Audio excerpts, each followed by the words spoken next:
ফিলিপাইনের মধ্যাঞ্চলে শক্তিশালী ৬.৯ মাত্রার ভূমিকম্প আঘাত এনেছে।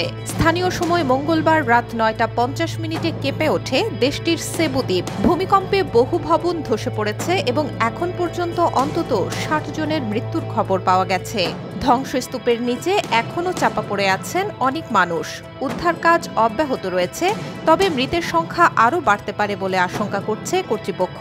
ভূমিকম্পের পর বিভিন্ন এলাকায় বিদ্যুৎ সরবরাহ বিচ্ছিন্ন হয়ে যায়। যুক্তরাষ্ট্রের ভূতাত্ত্বিক জরিপ সংস্থা USGS জানায়, সেবু দ্বীপের উত্তর প্রান্তের বোগো শহরের কাছাকাছি ছিল ভূমিকম্পটির কেন্দ্রস্থল, যা মাত্র ১০ কিলোমিটার গভীরে পানির নিচে উৎপন্ন হয়। প্রাথমিকভাবে ধারণা করা হচ্ছে, এই কম গভীরতার ভূমিকম্প স্থানীয়ভাবে সুনামি সৃষ্টি করতে পারে। প্রায় ৯০,০০০ মানুষের বসবাস বোগো শহরে। প্রশান্ত মহাসাগরীয় রিং অফ ফায়ারের অংশ হওয়ায় ফিলিপাইনে প্রায়ই ভূমিকম্প ঘটে, তবে সেগুলোর বেশিরভাগই এতটা তীব্র নয়।